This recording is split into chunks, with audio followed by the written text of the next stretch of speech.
neste bloco, está aqui ó, no nosso material, o material está bem completo, a gente vai falar do que nós chamamos de formação dos tratados. Vou dar uma passada aqui para vocês, ó. A gente vai falar de todas essas questões que demandam essa temática, tá? Resumido aqui, quando eu falo de formação do tratado, eu estudo com vocês o seguinte: o que tem que ser feito do início até o final para que um tratado entre em vigor? Quais são suas etapas? Quais são as suas fases? Hoje nós temos aqui, ó, 1, 2, 3, 4, 5, 6 fases para a formação de um tratado, tá? Já posso antecipar para vocês 3 que vão correr aqui, ó, executivo, uma aqui legislativo,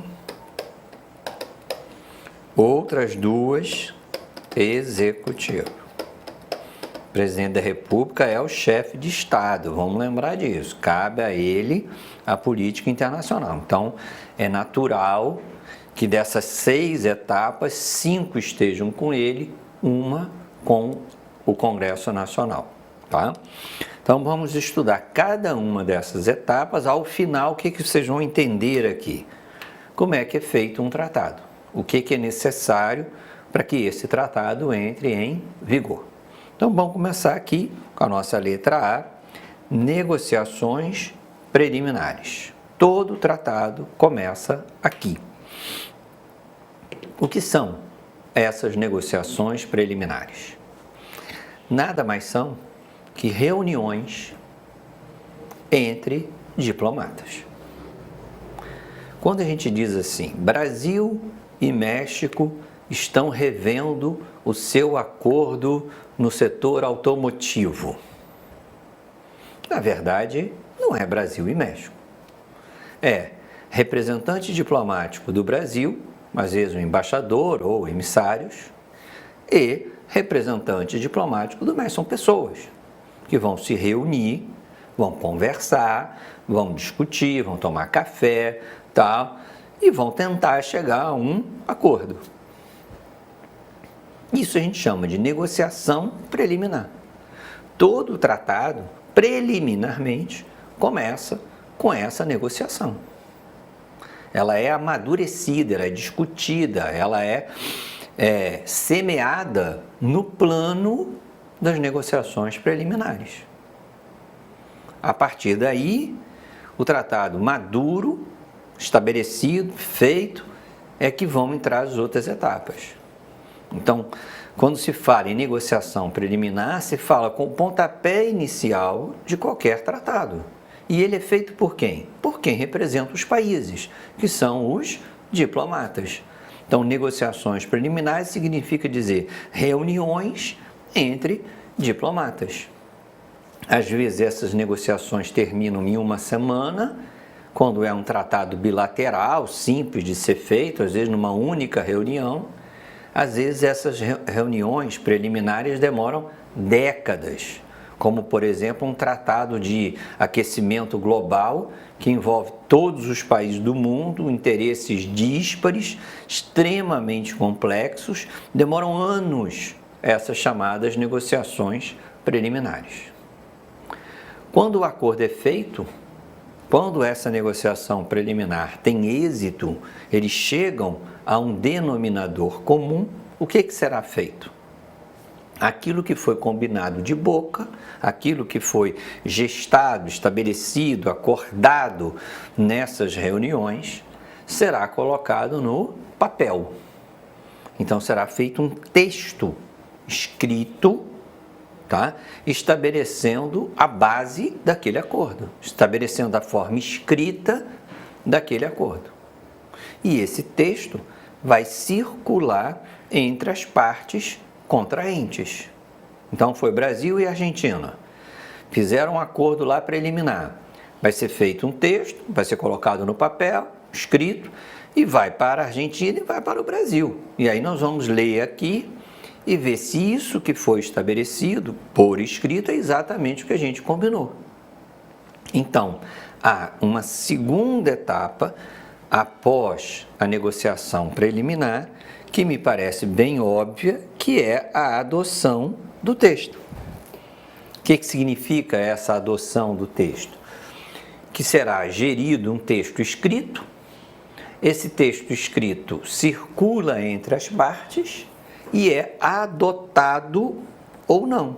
Adoção, quer dizer, eu concordo, eu adoto aquele texto como sendo texto significativo do nosso acordo.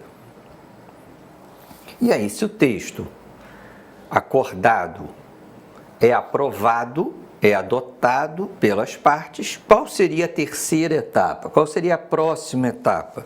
Me parece também bem evidente que é a assinatura.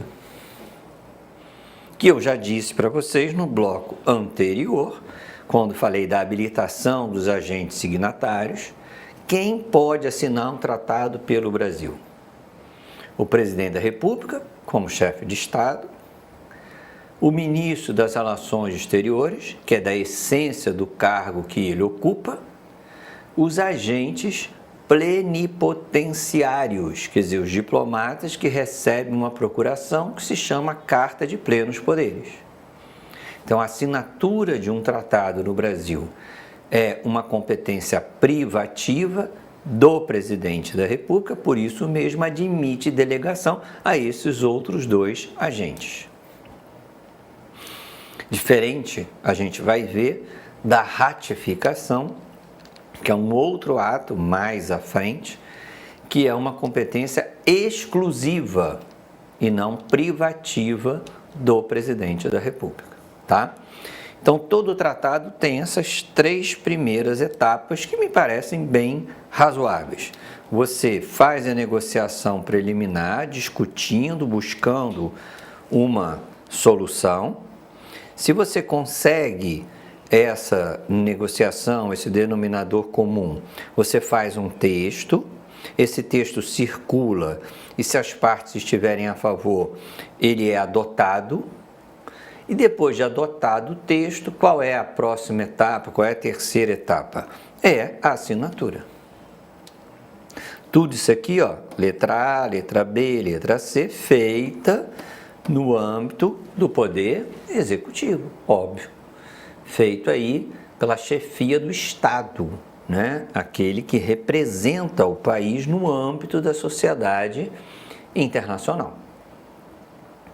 E aí virá uma quarta etapa, que aí é bem mais complexo, que é o referendo do Congresso. Essa etapa agora típica do poder legislativo e não do poder executivo. Acho importantíssimo que vocês entendam essa etapa, não decorem essa etapa. Por que o tratado, depois de assinado, vai ao Poder Legislativo, vai ao Congresso Nacional, para que o Congresso examine este tratado e diga se concorda ou não com o mesmo? Isso existe porque o objetivo final de um tratado é virar uma lei nacional, é virar uma lei federal no Brasil.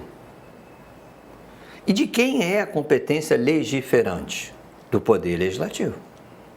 Então, não pode existir uma lei que não passe pelo Poder Legislativo.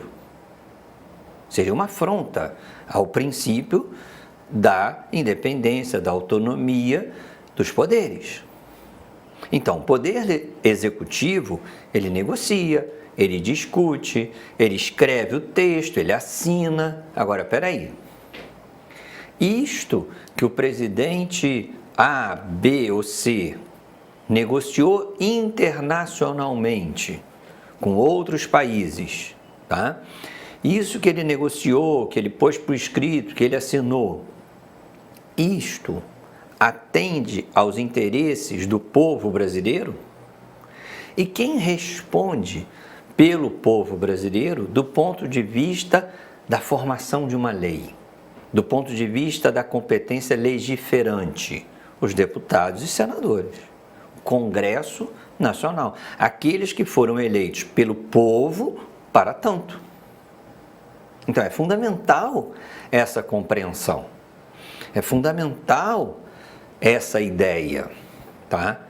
Por que o tratado assinado tem que passar pelo Congresso? Porque gera legitimidade. É o Congresso que representa a sociedade brasileira. E se o objetivo daquele tratado é virar uma lei, tem que se ouvir os representantes do povo com tal atribuição.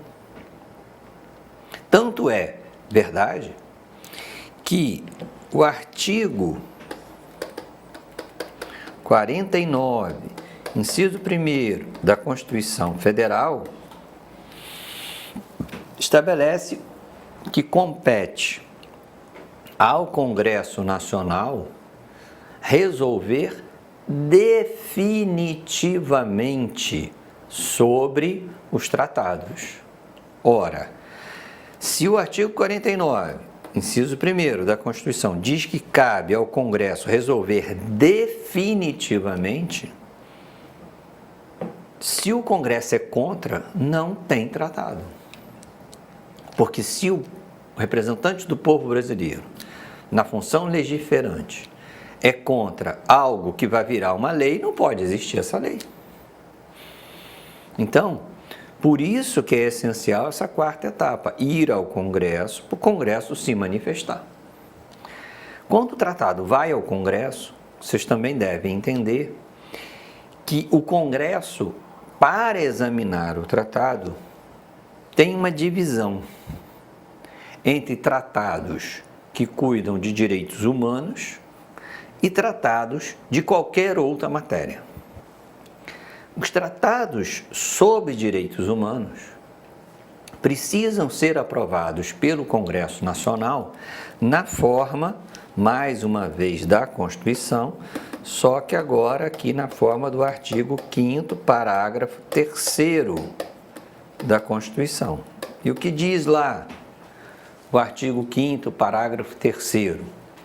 Que tratados sobre direitos humanos precisam ser aprovados como emendas à Constituição. Isso significa dizer que este referendo do Congresso, ele precisa se dar como se aprova uma emenda, qual seja, votação em 2 turnos, mais 3/5 do total, na Câmara e no Senado. Portanto, chegou um tratado no Congresso Nacional. Primeira coisa, qual é a matéria objeto desse tratado?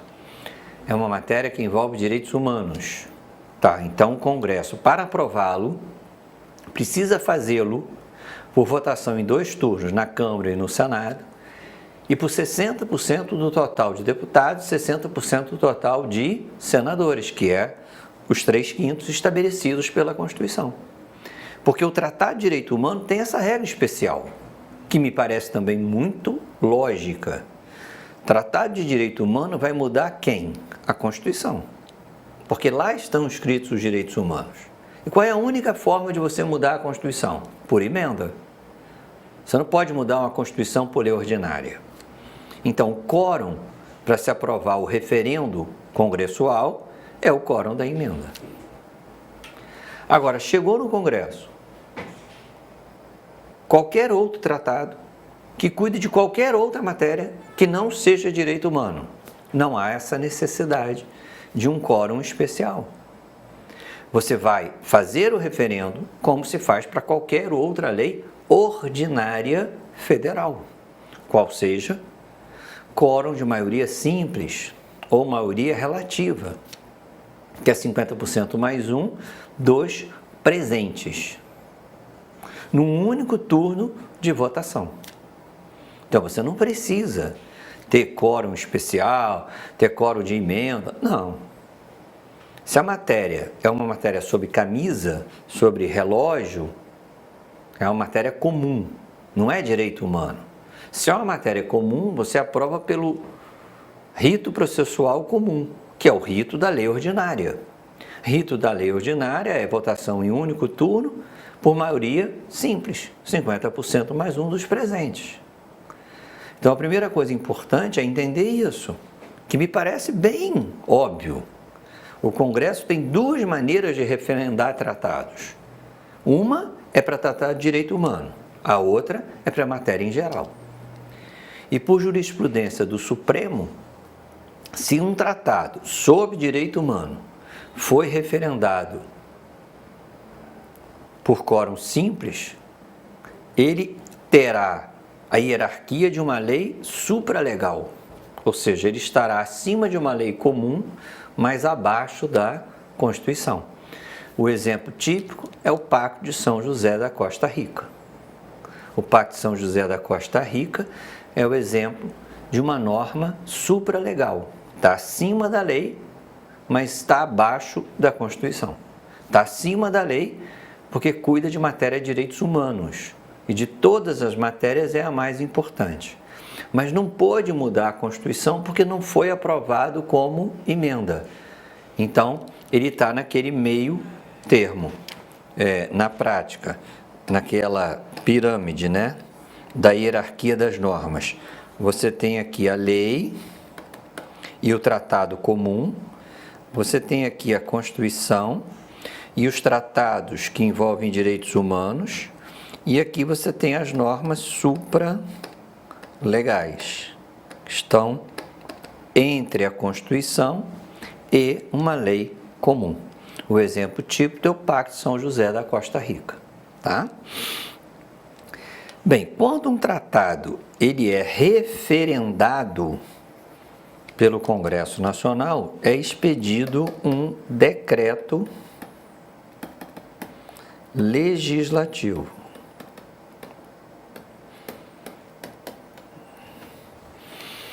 É um ato formal desta aprovação, extremamente simples, uma linha, vai ser publicado no Diário Oficial, tá? O Congresso Nacional reunido aprova o texto do tratado tal. Simples assim. Isso é o decreto legislativo que formaliza o referendo do Congresso, tá? Bem, expedido esse decreto legislativo, a gente vai passar então para a quinta etapa, que é a mais importante, que é a ratificação. A ratificação, sem dúvida nenhuma, é a etapa mais importante de formação de um tratado. E por que razão eu posso fazer essa afirmação? Porque agora o tratado vai deixar de ser uma intenção e vai passar a ser uma obrigação. Quando um país ratifica um tratado, ele se compromete perante a sociedade internacional que irá cumpri-lo, que irá respeitá-lo. Ele bate no peito e diz: agora para mim isto é uma lei, eu vou cumprir, se não cumprir podem me punir. Eu assumo as consequências. A ratificação, então, gera o que nós chamamos de efeitos externos. Vou escrever isso aqui para vocês. Então, quando se ratifica um tratado, essa ratificação vai gerar efeitos externos, ou seja, efeito no plano internacional. Quem fez aquele tratado com o Brasil? Foi um tratado no Mercosul. Então, se o Brasil ratificar, significa dizer que o Brasil, perante Argentina, Paraguai, Uruguai e Venezuela, assume o dever jurídico de fazê-lo. Então, tem um efeito para fora, tem um efeito internacional, tem um efeito externo. Não há efeito interno, ou seja, internamente aquele tratado ainda não está em vigor, só externamente. Essa ratificação, ela pode ser feita por duas maneiras diferentes. Por troca, quando é um tratado bilateral, e por depósito, quando for um tratado multilateral. O que é troca? Brasil e França fazem um tratado bilateral. Quando o Brasil ratifica, o Brasil faz uma carta e envia para a França informando da ratificação. A França recebe a carta brasileira e resolve também ratificar. O fazendo manda uma carta para o Brasil dizendo que também ratificou. O que existiu com essas cartas? Uma troca dos instrumentos de ratificação. O Brasil mandou e depois recebeu. Nós trocamos os instrumentos. Quando chega o segundo, o tratado entra em vigor para ambos. Agora, quando o tratado é multilateral, Declaração Universal dos Direitos do Homem, quando é a Convenção do Direito do Mar, nós temos centenas de países ratificando. Aí não pode ser troca, vai ser por depósito. Haverá um país dentro do tratado que será escolhido como país secretaria. No âmbito do Mercosul, para vocês terem uma ideia, o país secretaria é o Paraguai. E aí, quando você ratifica um tratado no Paraguai, o Brasil deposita a ratificação, o instrumento de ratificação, no país secretaria, que é o Paraguai. Aí o país recebe, deposita e informa para os demais. Quando que um tratado multilateral entra em vigor? Quando o número mínimo de ratificações estabelecido por escrito no tratado é alcançado. Eu citei aqui Convenção Internacional ou Tratado Internacional sobre Direito do Mar, Convenção de Montego Bay, de 1982. O que ela estabeleceu? Que entraria em vigor o dia que 60 países a ratificassem. Então, o país secretaria vai recebendo os instrumentos de ratificação e vai depositando. No final, quando ela alcançar 60 ratificações, ela comunica a entrada em vigor daquele tratado. Então, repetindo, tratado bilateral 2, troca dos instrumentos. Tratado multilateral, depósito dos instrumentos de ratificação. E a última etapa, como vocês estão vendo aqui, é a promulgação e publicação de um tratado que vai gerar agora, diferente, efeitos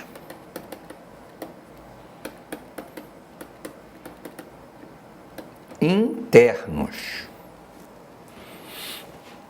Qual seja, enquanto a ratificação gera efeito para fora, gera efeito externo, quer dizer, efeito no plano internacional, a promulgação e publicação gera um efeito aqui no direito brasileiro, quer dizer, modifica esta ordem jurídica de direito interno, modifica o direito nacional, modifica o direito interno. Então, um tratado só entra em vigor efetivamente no Brasil o dia que ele for promulgado e publicado. Esse ato se faz por um decreto que nós chamamos de decreto de execução,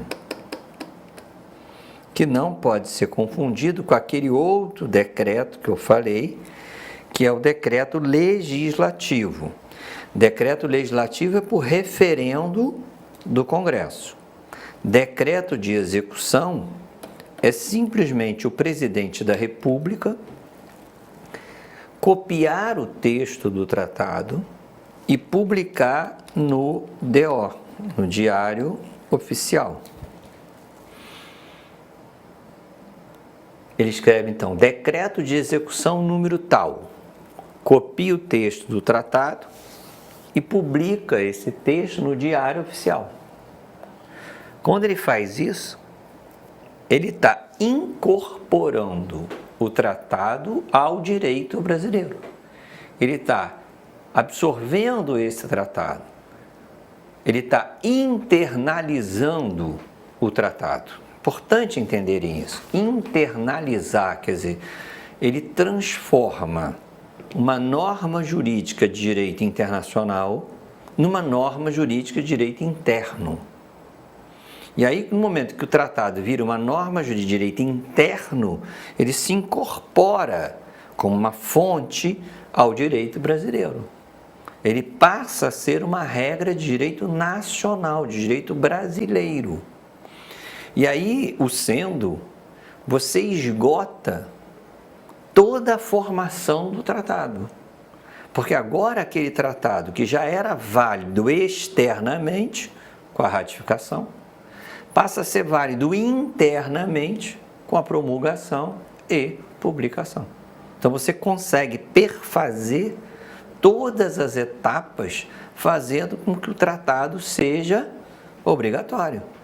Externa com a ratificação, interna com a promulgação e publicação. Então é apenas com esse decreto de execução que você tem o que nós chamamos de internalização dos tratados.